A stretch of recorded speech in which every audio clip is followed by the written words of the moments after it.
My brother called me a lonely failure at our family dinner, and my parents laughed. They thought it was hilarious, right up until I smiled and reminded him that failures like me had been paying his rent for 3 years. And then I set a trap that dismantled his entire life. This is where the story truly begins, and you won't want to miss what happens. Make sure you're subscribed to see it through to the end. We're always curious. Where in the world are you all watching from today? Let us know in the comments. The pot roast was dry. It was the third Sunday of the month, which meant dinner at my parents' house, and the pot roast was always dry. I was 42 years old, the head pharmacist at St. Jude's Hospital, and yet every third Sunday, I reverted to being 16, bracing for impact.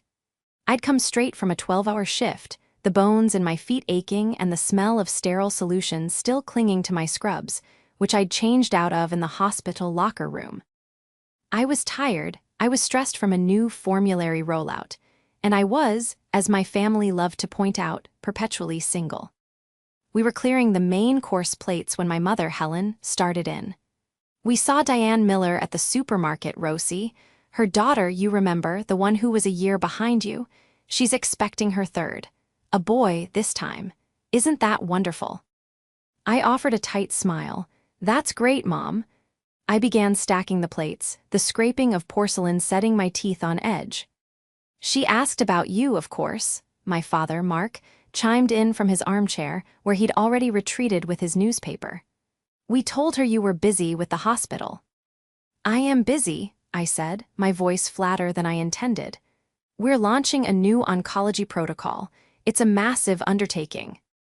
Right, your protocols, my brother Leo said with a dismissive wave of his hand.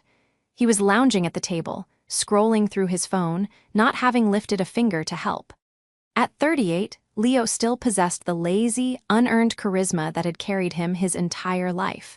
He was a freelance graphic designer and brand consultant, a title so vague it was meaningless. It's important work, Leo, I said, grabbing his plate, which was still half full of the dry roast he'd complained about. Sure, sis, all those little pills. Very important. He locked his phone and gave me a look I knew all too well, a mixture of pity and condescension. You know, I was just telling Mom and Dad, I'm thinking of taking a trip to Bali next month. Need to recharge the creative batteries. Met this amazing brand influencer who says the networking is insane out there. Bali, how can you possibly afford? My mother cut me off, her voice bright and defensive. Oh, it's for his work, Rosie. You know how important synergy is. Synergy, my brother's favorite word. It meant other people paying for his life. I just nodded, my jaw aching from clenching it. I turned toward the kitchen, my shoulders slumped. I just wanted to go home, put on the kettle, and sink into a bath until my skin wrinkled. I didn't want this fight. Not tonight. But Leo wasn't done. He stood up, stretched like a cat, and walked over to pat me on the shoulder. His hand felt heavy and patronizing. It's okay, Rosie, he said, his voice dripping with false sympathy. We can't all be creative successes like me. Someone has to do the boring stuff. I froze, my back to him. I could feel my parents' eyes on me. I could feel their silent, smiling agreement. I turned around slowly. I don't find my job boring, Leo. He chuckled, a soft, airy sound that grated on my last nerve. He leaned against the doorframe, folding his arms. No, but it's not exactly a life, is it? All work, no play. Still single, huh? He looked over at our parents, who were both watching us with amused smiles. Must be lonely, being a failure and all. The word echoed in the sudden silence. Failure. My father, Mark, a retired history teacher who always valued image over substance, let out a short, sharp chuckle. Now, Leo, be nice. My mother, Helen, the eternal enabler, just tittered, hiding her smile behind her hand. Oh, you too. Their laughter was the match. The years of quiet, steady resentment, of paying for my own doctorate while they subsidized Leo's artistic lifestyle, of buying my own condo while they co-signed his trendy loft, of coming to these dinners only to be chipped away at, piece by piece, it all ignited. The exhaustion from my shift vanished, replaced by a cold, crystalline clarity. I looked at my brother, at his smug, handsome face, the face my parents adored. I looked at my parents, their faces wrinkled with amusement at my expense. I smiled. It was a small, tight smile, the one I used when a doctor tried to prescribe a dangerous contraindication. A failure, I repeated, my voice quiet, cutting through the last of their chuckles. That's funny coming from a guy whose rent I've paid for the last 3 years. The room went utterly still. The color drained from Leo's face. My parents' smiles froze, their eyes widening in horror, not at him, but at me. "Rosie," my mother hissed, her voice a sharp warning. I held my brother's gaze. The panic was rising in his eyes now, the lazy charm evaporating. "What?" he stammered. "What are you?" "The loft, your creative space. $2,400 a month for 36 months. That's $86,400, Leo." I kept my voice level, precise, like I was dosing a critical medication. "I'm the failure who has been signing the checks so you can play brand consultant and plan trips to Bali." I turned, still holding the stack of dirty plates. I walked into the kitchen and set them down with a firm, definitive clack in the sink. I turned back to the 3 of them, all frozen in a perfect, horrified tableau. "And by the way," I added, grabbing my purse from the counter, "not anymore." The silence that followed was absolute. It was the sound of a dynasty, however small and pathetic, beginning to crumble. The betrayal, I realized as I walked out the front door, wasn't just his, it was theirs, and I was done paying for it. The drive home was a blur of streetlights and adrenaline. I didn't turn on the radio. The silence in my car was a relief, a balm against the ringing in my ears. By the time I walked into my own condo, clean, quiet, and paid for entirely by me, my phone was already vibrating on the kitchen counter. The caller ID flashed, "Mom." I stared at it. It buzzed once, twice, a third time. I watched it vibrate itself right off the granite and onto the floor with a muted thud. I didn't flinch. I calmly stepped over it, went to my bedroom, and changed into my favorite worn-out pajamas. Only when I was sitting on my sofa, a cup of chamomile tea warming my hands, did I retrieve the phone. 14 missed calls. 6 from Mom, 5 from Dad, and 3 from Leo. And the texts. Oh, the texts. "Mom, you need to call me right now." "Mom, Rosalie Ann, that was the cruelest thing I have ever seen you do." "Mom, you have humiliated your brother." "Dad, your mother is hysterical. You need to apologize to Leo." "Leo, you psycho, you've ruined everything." "Call me." "Leo, I can't believe you. After everything I'm trying to build." "Mom, we are driving over." My heart hammered at that last one. I stood up and walked to my front door, sliding the deadbolt and, for good measure, the chain lock. I went to the intercom by the door. Sure enough, 10 minutes later, the buzzer rang, sharp and angry. I pressed the talk button. "Yes." Rosie, you let us in. It's freezing out here." My mother's voice was thin and reedy through the speaker.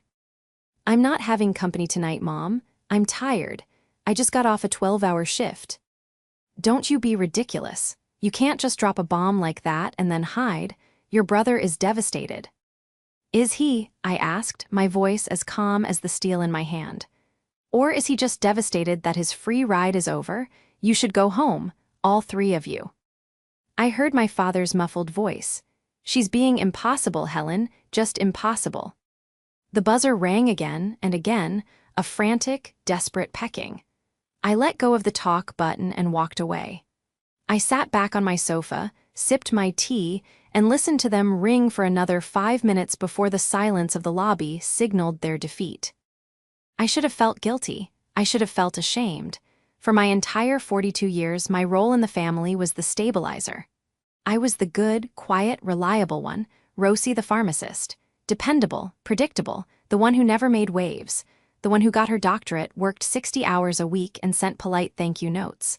Leo was the dreamer. He was the one who was allowed to fail upward, to make messes that I or my parents were expected to clean up.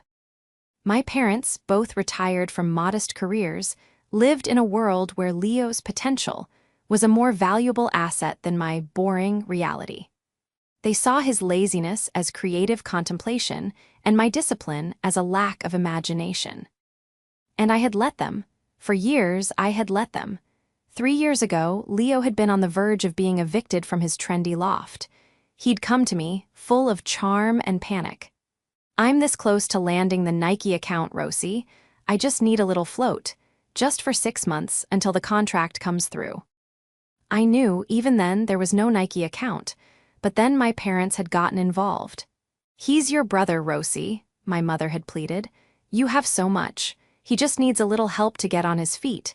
It's the family's job to support him." So I'd agreed, not for Leo, but for the fantasy of the family I wished we were. I'd set up the automatic bank transfer, and the 6 months became a year, then 2, then 3. Every time I tried to bring it up, my parents would shut me down. "Not now, Rosie, he's under so much stress. You can afford it, dear, it's not a big deal." $86,400. It wasn't a big deal. I looked down at my phone, which had started buzzing again. A new text from Leo. "Leo, you know I'm on a lease, right? You can't just stop paying. You co-signed, you're on the hook just as much as I am." I read the text, and a slow, cold realization dawned on me. He was right. I had co-signed. In my idiotic, desperate need for family harmony, I had legally tied myself to his irresponsibility. He thought this was a threat. He thought he had me trapped. I looked at the text, and for the first time all night, I felt a genuine, grim smile spread across my face. He thought this was his leverage. He thought he was reminding me of my prison. He'd forgotten one crucial thing. He'd forgotten who I was. I wasn't a brand consultant. I was a pharmacist. My entire career was built on precision, documentation, and managing catastrophic risks. He thought he was playing checkers. I was about to set up the chessboard. The morning after the dinner, the silence from my family was deafening. After the 2 a.m. flurry of rage-filled texts and the failed assault on my intercom, my phone had gone blessedly quiet. It was a cold, gray Monday, and as I stood in my kitchen, the pre-dawn light filtering in, I felt a strange sense of calm. The adrenaline had faded, leaving behind a hard, clear resolve. They were waiting for me to break. They were waiting for the good daughter to be consumed by guilt and come crawling back with an apology and a check. I sipped my black coffee, my mind already working, compartmentalizing. At the hospital, I was responsible for the medication protocols for hundreds of patients. I cross-referenced dosages, checked for adverse interactions, and followed every single regulation to the letter. My job was to find the errors. My job was to see the patterns others missed. For the past 3 years, I had intentionally not applied that logic to my brother. I had forced myself into willful ignorance because looking too closely was too painful. The arrangement was a black box. I put $2,400 in, and in return, I got to pretend I had a family that didn't resent me for my success. But Leo, in his arrogance, had just handed me the key. "You co-signed." He was right, I had, and I had a copy of that lease agreement filed away in my desk. I spent the day at the hospital in a state of hyperfocus. While my hands dispensed medications and my voice calmly consulted with doctors, the back of my mind was building a case. I saw the parallels everywhere.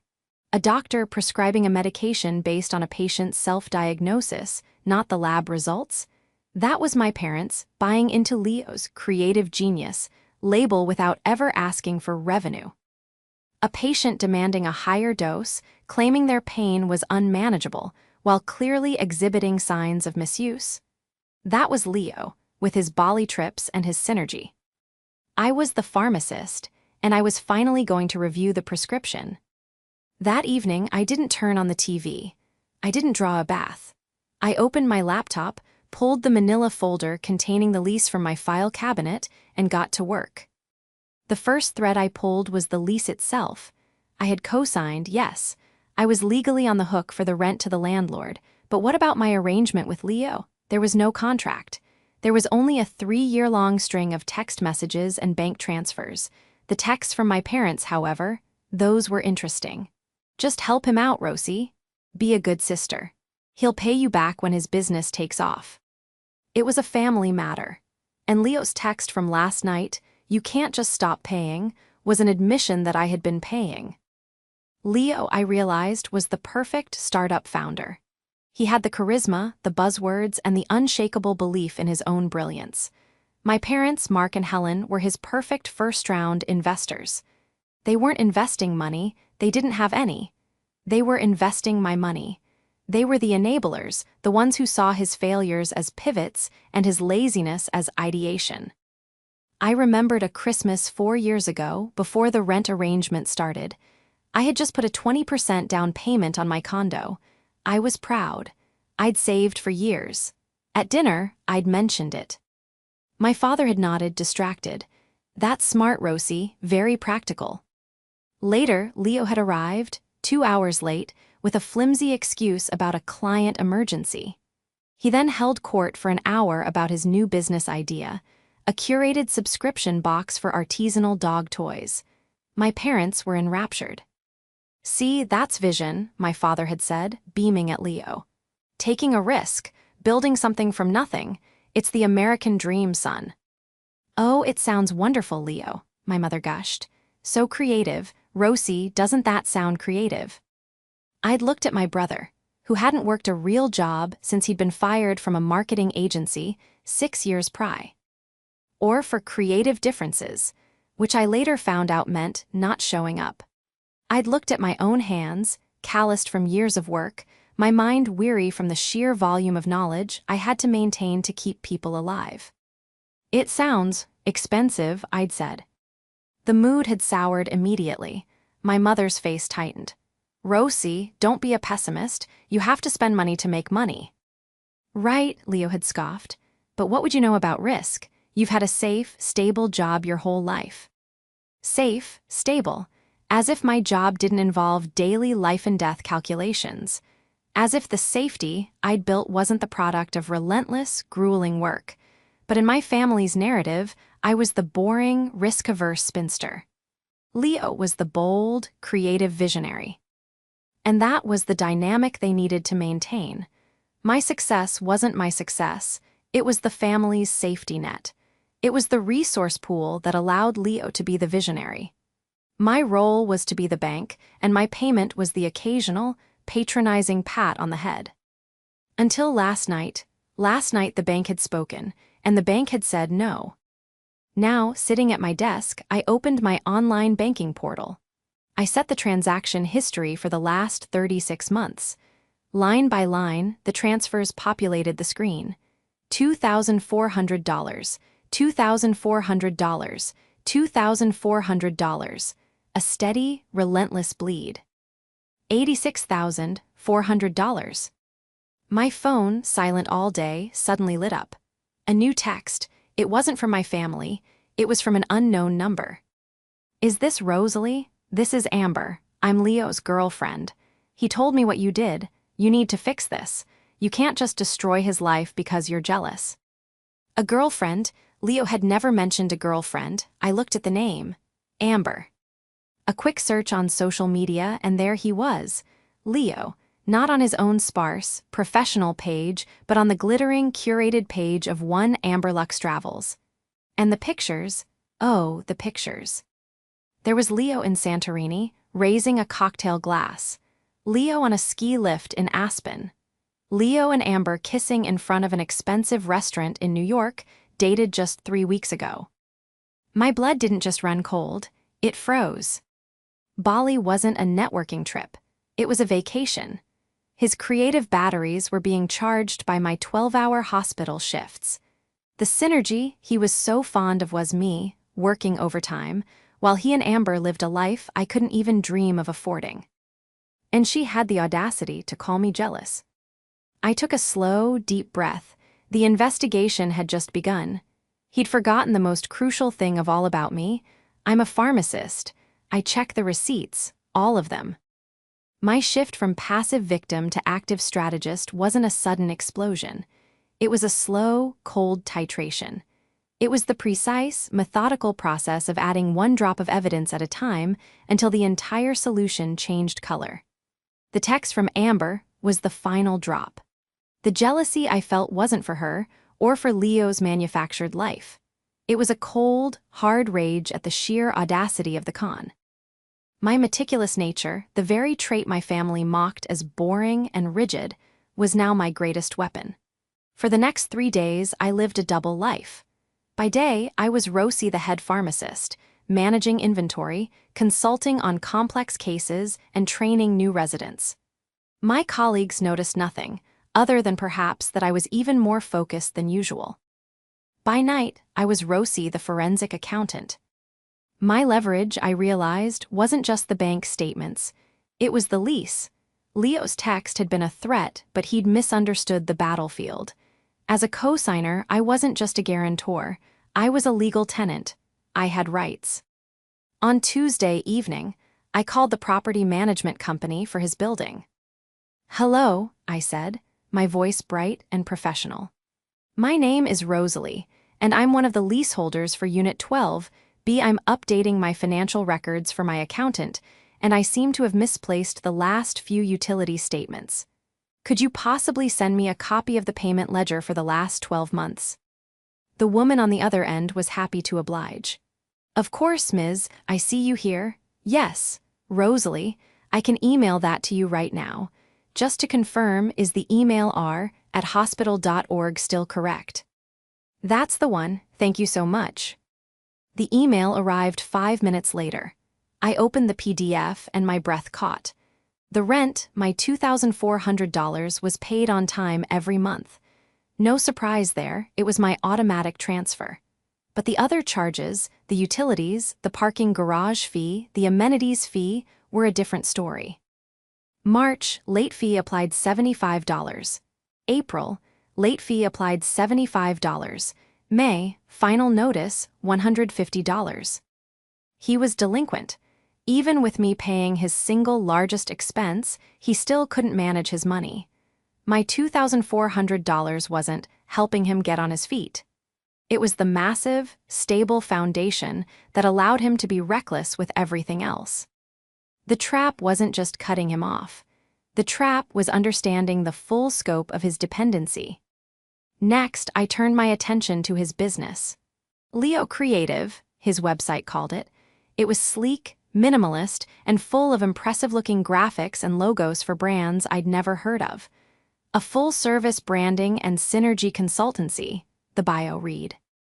I right-clicked on one of the client logos. Search image with Google. My stomach tightened. The logo wasn't his. It was a stock image from a design template. I checked another. And another. They were all from the same $50 website template. His entire portfolio was a fake. He wasn't a freelance graphic designer. He was a man with a website. My investigation was no longer about the money I'd lost. That was gone. This was about the truth. My family had built a narrative around a lie, and I was the villain for puncturing it. Now I would dismantle it, piece by piece, with documented evidence. The Amber Luxtravel's social media account was a goldmine. It was public. She was an influencer, which seemed to mean she took pictures of expensive things, and there, in dozens of photos, was Leo. Amber Luxtravels, Feb 14. He surprised me with a weekend in NYC. Red Apple so blessed to have a man who works so hard and spoils me. Boss babe hustle life. The photo was of them at a rooftop bar, snow dusting the skyline. I cross-referenced the date with my bank statement. February 12th. I'd worked a double shift that weekend to cover for a colleague who had the flu. Amber Luxtravels, March 20. Aspen was a DREAM. Skier Leo is a natural on the slopes, of course. Winking face, ski trip living our best life. March, the same month he'd been hit with a late fee for his utilities. I saved every photo. I screenshotted every post.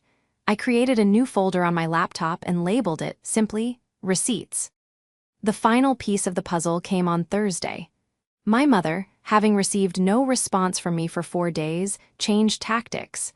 She sent a text that was, for her, the pinnacle of diplomacy. "Mom, Rosie, dear, we are all very upset. This has gone on long enough. Your father and I want to have a proper family meeting on Sunday, just to talk. Please come, we miss you." A family meeting. I knew exactly what that was. It wasn't a talk. It was an ambush. It was the part of the ritual where the errant member, me, was brought back into the fold, gently scolded and reminded of their responsibilities. It was the meeting where I would be emotionally manipulated, guilt-tripped, and pressured until I agreed to turn the financial tap back on, for the good of the family. Last time, I would have dreaded it. I would have felt sick with anxiety. This time I felt prepared. I replied with a single word, "Okay." I spent the next 2 days preparing for that meeting with the same intensity I used to prepare for a hospital accreditation review. I didn't just have data, I had a presentation. I printed the late notice-riddled utility ledger. I printed the side-by-side comparison of Leo's portfolio and the website template it came from. I printed, in high-resolution color, the social media posts from Amber, complete with dates. I placed them all in a sleek, black binder. I created a summary page, a spreadsheet that detailed the $86,400 I had paid, and next to it, a column that estimated the cost of his lifestyle trips. My father was a history teacher. He respected primary sources. My mother was an administrator. She respected organization. I was a pharmacist. I respected evidence. I was no longer the passive, lonely failure. I was the one who had read the fine print, and I was about to walk into that family meeting and deliver a clinical, devastating, and irrefutable diagnosis. I walked into my parents' house that Sunday feeling like a different person. The familiar anxiety that usually settled in my stomach was gone, replaced by a cold, steady pulse. I wasn't here as a daughter. I was here as an auditor. I was carrying my large work tote, the black binder tucked safely inside.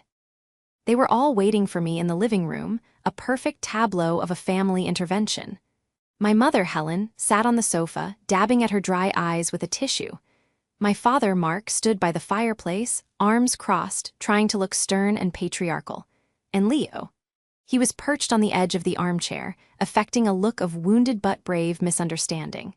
He looked like a man about to accept an award, not a man who'd been exposed as a leech. "Rosie, you're late," my father said, his voice clipped. "My shift ran over," I said, which was true. I placed my tote bag on the floor by my feet as I sat in the single chair opposite them, the executioner's chair. "You wanted to talk." My mother burst into motion, the tissue flying to her face. "Oh, Rosie, how could you? In front of everyone, to say such a private thing, your brother. My goodness, we've barely gotten him to eat all week. He's been so distressed." I looked at Leo. He looked perfectly healthy to me, if a little pale. He was wearing a new-looking cashmere sweater. "I'm devastated, Rosie," Leo said, his voice quiet and hoarse. He was good, I had to give him that. "Just blindsided. I thought you supported me. I thought you believed in my vision." "I supported your rent, Leo," I said, my voice even. "Belief is a different category." "This isn't about the money, Rosalie," my father boomed, stepping forward. "This is about family. This is about loyalty. You humiliated him. You humiliated us. We are your parents. We asked you to help your brother who was struggling." "Was he struggling, Dad?" I interrupted.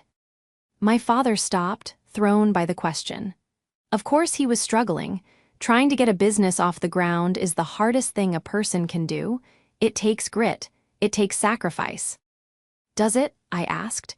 I leaned forward, my hands clasping my knees.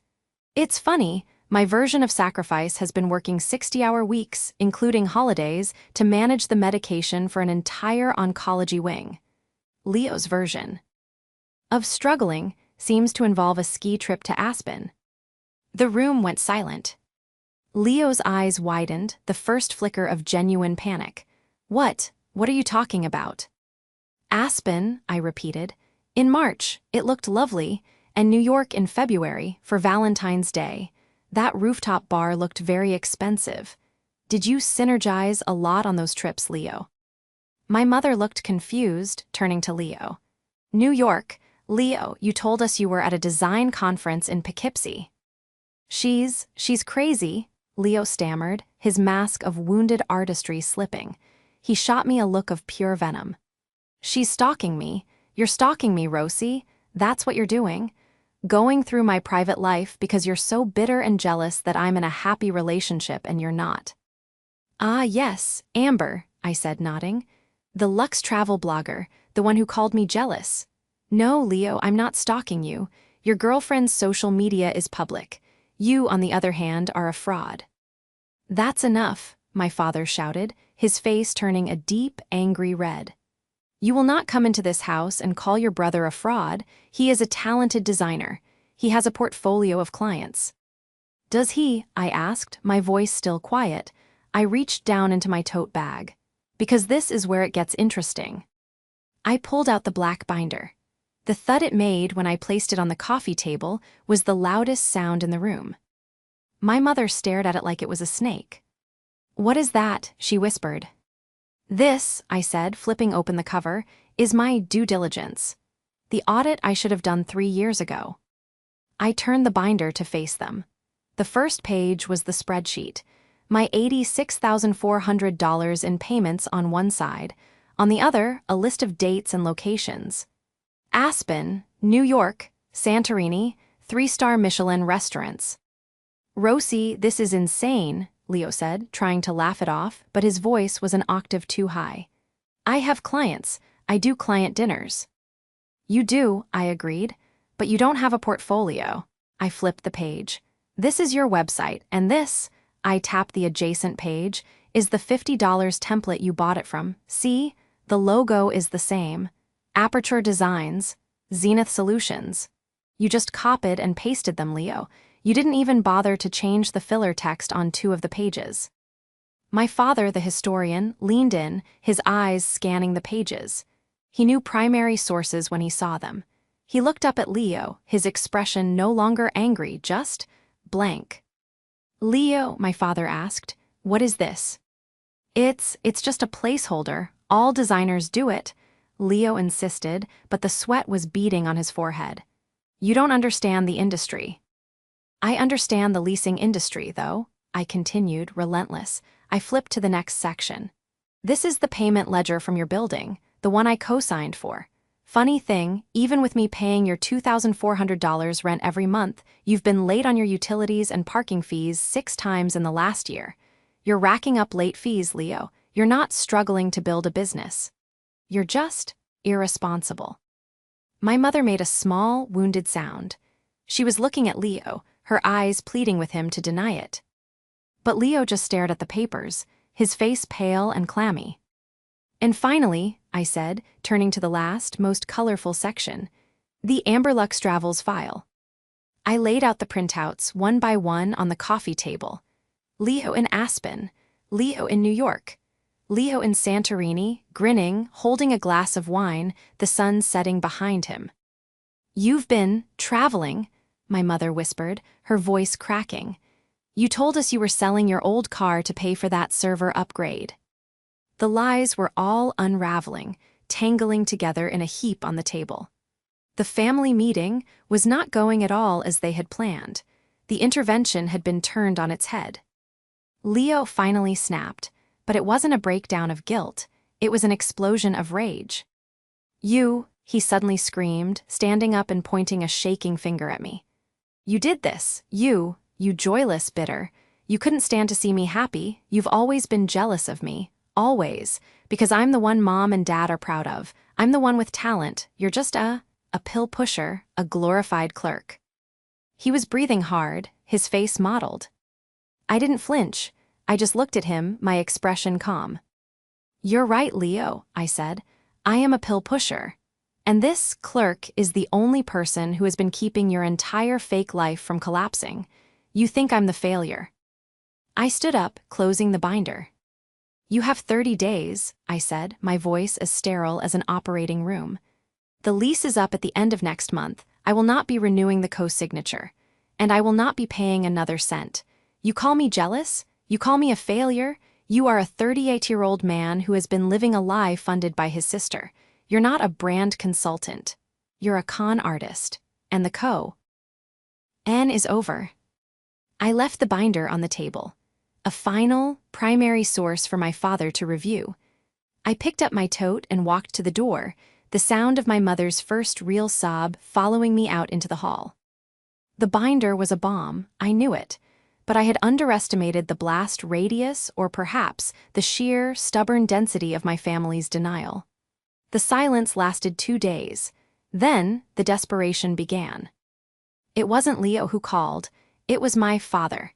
His voice on the phone was not the voice of the booming patriarch from the intervention. It was the reedy, hesitant voice of a man who had seen the evidence but couldn't accept the verdict. "Rosie," he started, his voice rough. "Your mother is a wreck, she hasn't stopped crying." "Crying about what, Dad? The lies, or the fact that the money is gone?" "That's not fair," he said, but there was no conviction in it. "He's your brother, he made mistakes. He got in over his head. This Amber girl, she's a bad influence. She's been taking advantage of his good nature." I almost laughed. "His good nature? Dad, he is the one taking advantage. He lied to all of us. He lied to you. Don't you care about that?" "What we care about," he said, his voice hardening slightly, "is that his life is about to be ruined. He's going to be evicted. It's going to destroy his reputation. His brand." "His brand is a $50 website template," I shot back. "And he's not just going to be evicted. I spoke to the landlord this morning." This I had been saving. This was the masterstroke my pharmaceutical mind had been working on. "What do you mean?" my father asked, a new note of alarm in his voice. "As cosigner, I'm a legal tenant. I requested a unit inspection. I cited concern over potential lease violations. The building manager did a walkthrough yesterday." You what?" "They found several violations. The amenities he was racking up late fees on, it was for an unauthorized storage unit in the basement and an extra parking space he was subletting to someone else for cash. Both are breaches of the lease. They also found evidence of his girlfriend having residency, which is another violation." My father was speechless. "The property management is terminating the lease," I said, my voice devoid of emotion. "They're serving him an eviction notice tomorrow. He has 10 days to vacate." 10 days, my father practically shrieked. "Rosie, you can't. Where will he go? He'll be on the street." "He can go to Bali," I said. "Or he can go to Aspen. Or he can come and live here in your guest room. But he is not staying in that apartment on my dime or on my credit for 1 more day. I've already paid the final termination fees just to have my name removed and to avoid an eviction judgment on my record." You set him up," my father whispered, horrified. "No, Dad, he set himself up. I just read the contract. Something none of you ever bothered to do." I hung up the phone. The desperation, I knew, would now escalate to panic. Leo was no longer just losing his allowance. He was losing his home. The phone rang again almost instantly. This time it was Leo. I let it go to voicemail. His message was a masterpiece of narcissistic rage. I am going to sue you," he screamed into the phone, his voice cracking. "You sabotaged me. You're trying to ruin me. I have clients. I have projects. You just destroyed my business. You are a sick jealous. You'll be hearing from my lawyer." A lawyer, good. I hoped he had one. The final confrontation came 2 days later. He didn't come alone. He brought my mother like a human shield. They showed up at my condo, unannounced, just as I was getting home from my shift. They must have waited in the lobby, because the moment I badged in, they were there, pushing into the elevator with me. "You have to stop this, Rosie," my mother said, her eyes red and puffy. She looked exhausted. "There's nothing to stop, Mom. It's done. The lease is terminated." "He'll be homeless." "He's 38 years old, Mom. He can get a job. He can get a roommate. He can stay on your sofa. These are things normal adults do."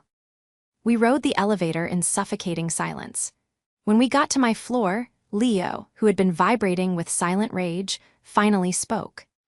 "You think you're so smart," he hissed as I unlocked my door. "You think you've won. You've always been like this. Just because you're good at memorizing things, you think you're better than me. I turned to face him in my doorway. I don't think I'm better than you, Leo. I know I'm more responsible than you.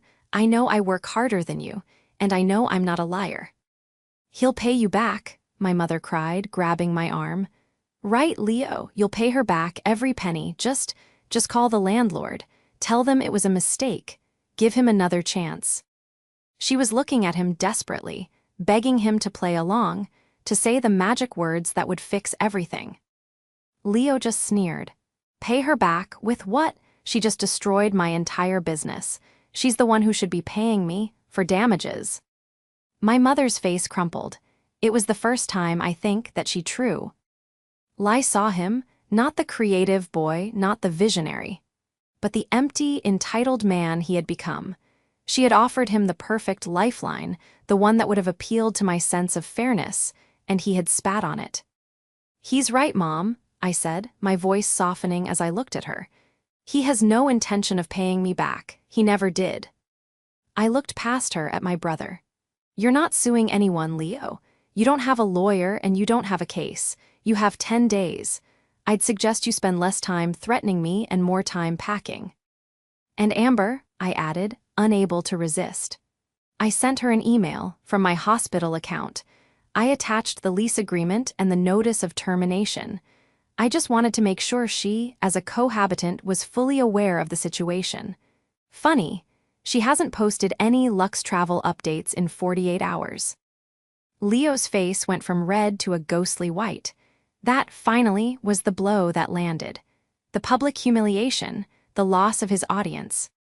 You didn't, he whispered. I did. Now, please get out of my hallway. My mother, for the first time in my life, didn't defend him. She just looked at him, her face a mask of profound disappointment, and then turned and walked back to the elevator without a word. Leo, defeated and deflated, had no choice but to follow. The 10 days passed in a blur of silence. My family, for the first time, seemed to be holding its breath. I half expected another ambush, another round of desperate calls, but there was nothing. It was as if a storm had passed, and I was in the eerie, quiet eye. I used the time to finalize the termination. I signed the last of the paperwork, paid the penalties, and received a legal confirmation from the property group that Rosalie was no longer associated with Unit 12. The weight that lifted off my shoulders was so profound. I nearly cried with relief in the car. Then, 2 weeks after the eviction, my father called. His voice was different. It was flat, heavy. Rosie, he said, your mother and I were having a small dinner on Sunday. Not like before, just dinner, and Leo will be here. We need to talk as a family. Properly this time. I hesitated. Dad, I've said everything I need to say. Please, he said. It was the first time I had ever heard my father beg. There are things that have been decided. We just want you to be here. A part of me screamed not to go, but another, more curious part, the part that had compiled the binder, needed to see the resolution. I needed to see the final data. Okay, Dad, I'll be there. I arrived on Sunday. The house was quiet. My mother was in the kitchen, but she wasn't bustling. She was just stirring a pot, her shoulders slumped. When she saw me, she gave me a weak, watery smile and nodded toward the living room. My father was on the sofa, and Leo was sitting in the armchair, the one he always lounged in, but he wasn't lounging. He was sitting ramrod straight, staring at his hands. He was wearing an ill-fitting button-down shirt and looked like he hadn't slept. I sat in the same chair as before. This time, I brought no binder. I had no more evidence to present. My father cleared his throat. Well, he's here. I looked at Leo. His creative spark was gone. His charm was gone. He looked small. Leo has been staying with us for the last 2 weeks, my father began, his voice a dull monotone, as if he were reading a history report. In the guest room. My mother came and stood in the doorway, wringing a dish towel. His girlfriend Amber is no longer in the picture, my father continued. And his business. It's gone, Leo said, his voice flat. The website is down, everything. Are you happy, Rosie? You won, you blew it all up. I just looked at him. There was nothing to blow up, Leo. It was a house of cards. A light breeze would have done the same thing. You call this a light breeze? He shot back, a flash of the old anger. I'm ruined. No, my mother said, her voice surprisingly firm. She stepped into the room. You're not ruined, Leo, you're just at the beginning. I looked at her, surprised. She turned to me. Rosie, what you did was hard. It was hard for us to see, but that binder you left, your father and I, we read it all. The pictures, the website, the late fees. My father nodded, his face grim. We were fools, Rosie. We were so proud of his vision. We never looked at the facts. We wanted to believe it so badly. We enabled him, my mother said, tears welling in her eyes. We pushed you to enable him, and that was wrong. We are so sorry, Rosie. I was so stunned, I couldn't speak. This was the one outcome I had never, in all my meticulous planning, accounted for, an apology. So, my father said, taking a deep breath and standing up, we have a plan. Your mother and I, we've told Leo. Things are going T. Oh, chain. Leo visibly tensed. First, my father said, Leo, you will get a job, a real one, with a paycheck. I've already called my old colleague at the school district. They need an administrative assistant in the main office. You start tomorrow. Leo's head snapped up. A secretary, at a high school, Dad, no, that's beneath me. Nothing is beneath you right now, son, my father said, his voice hard as iron. You will go, you will be on time, and you will work. Second, you will be paying your mother and me rent for the guest room, a modest amount, but it will be paid. And third, my mother chimed in, you will be paying Rosie back. Leo stood up. This is ridiculous, I'm not. You will, my father commanded, and for the first time I heard real authority in his voice. We have calculated what you owe, not the full $86,000. We know that's too much, but you will pay her back for the last year, and for the penalties she paid to get her name off that lease. The total is $30,800. 30, Leo looked like he was going to be sick. We are drawing up a formal legal repayment plan, my father said. $100 a month from your new paycheck. It will take you a long time, but you will do it. You will do it to show your sister respect. And you will do it to show us that you are, in fact, a man and not the child we have treated you as. The showdown was not the one I expected. It wasn't me against them. It was my parents, finally, stepping up. Leo looked at me, his eyes full of hatred. He was looking for an escape, a way to charm his way out. He looked at my mother, who just shook her head, tears rolling down her cheeks. He looked at my father, who stood like a statue. The room was silent. The pot roast, which I could smell from the kitchen, was probably dry. Finally, Leo's shoulders slumped. The last of the air went out of him. He sank back into the chair, the fight gone. Fine, he whispered. Whatever, fine. My father nodded once sharply. Good, Rosie, will this be acceptable to you? I looked at my brother, this deflated 38-year-old man. I looked at my parents, who looked older than I had ever seen them. I wasn't getting my $86,000 back, but I was getting something I thought was lost forever. Yes, Dad, I said, that's acceptable. I realized in that moment that my failure of a life, my quiet condo, my demanding job, my single status was my fortress. It was my success. It was my peace. And I had just defended its borders. The weeks that followed were strange. The $100 payment arrived in my bank account on the first of the month, exactly as promised. It was a comically small drop in the ocean of what I was owed, but it wasn't about the money. It was the data point. It was the proof of a new protocol. Leo, from what I heard, was miserable. My mother, in a cautious phone call, told me he was adjusting. He hated the 8 a.m. start time. He hated the fluorescent lights. He hated taking orders from the school principal. He was, for the first time in his adult life, accountable to someone other than himself. His brand was now a name badge that read, Leo Administration. My parents and I began a new, tentative relationship. We met for coffee, not for dinner. We met on neutral ground. We talked about my work, really talked about it. I explained the oncology protocols, the new trial medications. They listened, their faces a mixture of awe and, I think, for the first time, genuine respect. They told me about their retirement plans. They didn't mention Leo unless I asked, and when I did, the reports were brief. He filed his paperwork on time. He balanced the copy-paper budget. The family narrative, so entrenched for decades, had finally been rewritten. I was no longer the boring utility. I was the one who had seen the truth, and they, in their own way, were grateful for it. 6 months after the binder, I was at my desk at the hospital, finalizing the end-of-quarter reports when I received an alert. It was a bank transfer. Not the expected $100 from Leo, but a new one for $5,000. The memo read, "A down payment. Dad." I called him confused. "Dad, what is this?" It's from your mother and me," he said, his voice quiet. "We've been reevaluating our finances. We sold your grandmother's old silver, the set we were saving for Leo. It's not much, not compared to, but we wanted to, it's a start." I held the phone, tears welling in my eyes. "Dad, you don't have to do that." "Yes, we do, Rosie," he said firmly.